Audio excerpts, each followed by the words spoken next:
children, good morning. Welcome to today's reading time. Today I'm going to tell you the short happy life of Francis Macomber, written by Ernest Miller Hemingway.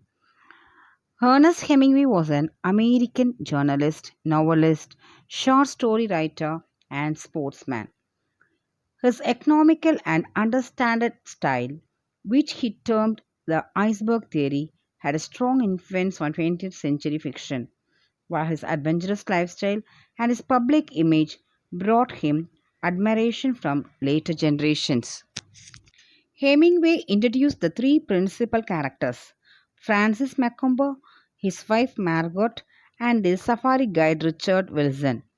Over cocktails in the afternoon on the African plain, following a morning of hunting.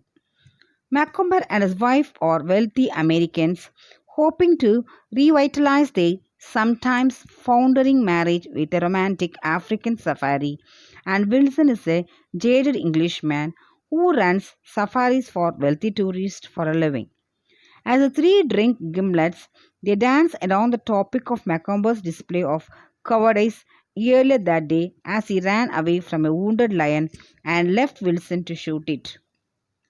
As Macomber becomes a apologetic toward Wilson, Margaret loses her composure and runs off to cry out of shame on her husband's behalf. Macomber expresses his embarrassment to Wilson once more and asks Wilson not to mention his cowardice to mutual acquaintances. This is too much for Wilson, who insists Macomber in an attempt to estrange himself from husband and wife and set up an atmosphere of professional coolness for the remainder of the safari. Macomber is too friendly, however, and Wilson ends up both liking and pitying him. Margaret returns to the table and begins a campaign of bitchery against her husband, referring obliquely and ironically to the topics of fear, lions, and hunting both to needle Macomber and impress Wilson. Wilson's sympathy for Macomber deepens. In the late afternoon, Macomber and Wilson go off together and shoot Impala while Margaret stays behind in camp looking, as Wilson puts it, like an English rose. Macomber successfully shoots an Impala. The night after dinner, Macomber lies in his bunk and meditates on his loss of confidence and the cowardice that replaces self assurance. He realized the incident beginning with his attempt at sleep 24 hours earlier, which was when he first heard the roaring of the lion and became afraid of it. The day of the incident, he discussed shooting the lion with Wilson over breakfast. Then the three drove off in a car to find it. Once it appeared, Wilson encouraged Macomber to get out and shoot it, which he did after hesitating and missing a good shot. Gut shot, the lion slunk into the bush, and Wilson announced they were going after to finish it. Macomber, terrified but unable to appear so, accompanied Wilson into the bush and promptly ran when the wounded lion leaped at him. Wilson shot it, and Margaret witnessed the whole incident from the car. When the men return to the car, Margaret greets Wilson. Macomber also meditates on the fact that his marriage had been on the rocks before, but that he was sure his wife would not leave him because he was too rich.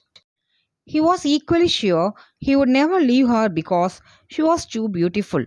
He then falls asleep, waking to find his wife gone. After 2 hours, Margaret returns to the tent and it becomes clear that she has slept with Wilson. She refuses to discuss the matter with Macomber. Margaret is clearly uneasy about his development, which seems to foreshadow a power shift in her relationship with her husband. One of the gun bearers then comes limping up to the car to announce that the first buffalo Macomber shot was not killed but wounded and was crawled off into the bush. The car is driven back to the shooting site. The Macomber and Wilson walk into the brush in search of the buffalo, which charges Macomber. Macomber stands his ground in front of the charging animal, and both he and Wilson shoot it. As it is about to hit Macomber, Margaret fires from the car, shooting Macomber in the back of the head and killing him. Wilson, sarcastically assures Margaret that she will not be convicted of her husband's murder, though he says Macomber would have left you too. Margaret is hysterical, and it is left unclear whether she hit her husband accidentally or is a cold blooded murderess. The essence of the short, happy life of Francis Macomber is courage. When the cowardly husband, whose wife made her way from Wilson's tent hours before, finds the courage to face the charging buffalo, he forges the identity he wants, the courage to face both wild animals and his wife. Thank you, children. I hope you all enjoy. See you in the next class.